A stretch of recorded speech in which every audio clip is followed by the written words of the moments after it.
Hi everybody! By very popular demand, I am bringing you another Once Upon a Point video today. If you are new to my channel, which I know there are a bunch of you, welcome. Once Upon a Point are videos where I sit down and just tell stories about my career. And this is one of the most highly requested ones, and that is the story of when I was promoted to soloist at New York City Ballet, how all that went down. So basically the last Once Upon a Point I did, which I will put in a card for you, is the story of my first time dancing Sugar Plum. Now I'm gonna skip forward about a year and a half later, so I will go back and talk about individual roles in between these two times at another point, but a lot of you wanted to hear this story. So it was October of 2009.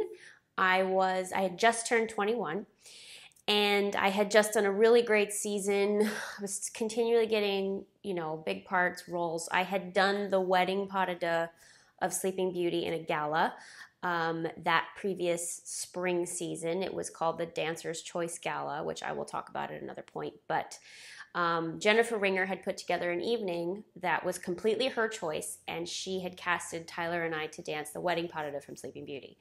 That was that spring. Then I turned 21, and now we're in our next season. Things were going along, all was good.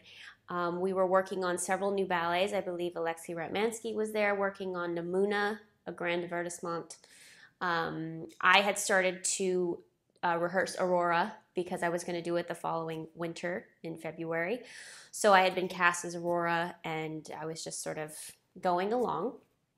And I get a call from Peter Martins, who was the director of New York City Ballet at the time, his assistant. And she was like, Katie, I wonder if you had time to meet with Peter today. And she was very just dry, And I was like, okay, I'll come by at whatever time. So I go, it was in between rehearsals. I think it was on our only hour break. And I go to his office, and his secretary is sitting there, and she's like this. Just have a seat. Just completely dead. And so I started to think, oh no, what did I do? I'm in trouble, because that's my natural instinct. People had said to me, well, I wonder if you're going to get promoted, when I said, well, I have to go meet with Peter. And my natural instinct is, I'm going to get fired. I'm in trouble. Something's gone wrong. So, and she just, and I think that was the whole point of this, is they knew that about me. So I had to wait for however long. And Peter finally comes out and he says, come on in. And I'm like, oh no, I'm really getting fired, like completely stone-faced. He says, have a seat. And finally I sit down and I'm like, and then he breaks into this huge smile and he's like, I wanted to tell you, you've been working so well lately. I love your work ethic, your artistry, this and that. And he said, I just wanted to let you know, I'm going to be promoting you to soloist. And at that point, and then he started laughing, because at that point I realized that this whole thing was a fake out. So it was just, it was huge. And actually that was October 27th, which I believe was his birthday. So he likes to do that. He would promote people on his birthday or on holidays. I think Brittany Pollock and I got our core contracts on Valentine's Day. Like, that's just kind of, that was a thing with him. So I give him a hug and thank you so much, and I'm in tears. And I go out and back into the little area where his assistant is, and she's laughing at me saying, we got you, we got you. So yeah, I was not in trouble. I got promoted. And it was the same day that I believe 5 or 6 other soloists got promoted to principal. So I think it was Tyler Peck, Tyler Angle, who else was in that group? Tess Reichlin. I think, who else was it? There was like 4 other people. It was a huge group promoted from soloist to principal, and then me from core to soloist. So that was just, it was such a huge, huge deal. And yeah, they faked me out. They faked me out. And I think the story goes how he promoted the soloist to principal is he was in a big rehearsal with all of them. They all happened to be in this same ballet. I think he was doing for a gala or something. And he was in the room rehearsing with them.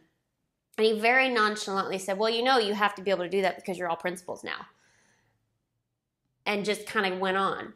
And they all were just like, wait, what? And so then, of course, he let them call their parents and this and that. So that's kind of how promotions went at City Ballet. There was never rhyme or reason. There still really isn't. Of who and what and when. It's not like, oh, it's June and now we're going to find out who's promoted.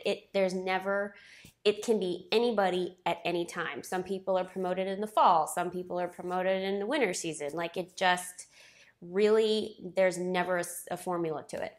So oftentimes it is a complete shock. Like me on a random Wednesday getting a call to come to Peter's office, now you're a soloist in October. So it really doesn't, there's no system to it. And I think that's what makes it even much more exciting when it happens, because he'll just drop it in rehearsal, or he would just, fake you out. So then of course shortly after that was my debut as Aurora in the full length. So I'll have to save that story for another time.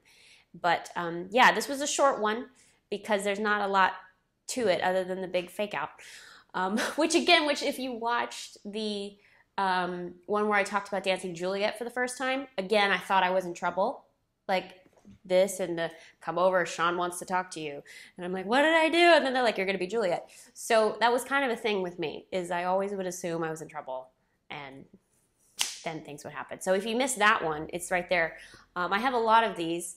But what else do you want to hear? Do you want to hear about Aurora? Do you want to hear about other roles? Anything in particular? Do you want me to go way back and talk about summer courses? Because we all have the time right now with this crazy situation we're all in. These are very easy videos for me to film. I know you guys enjoy them. So let me know in the comments what Once Upon a Point stories you would like, and I will get on those. If you missed my video on wellness tips for dancers, it's right down there. You can click to watch. Love you guys so much, and I'll see you next time.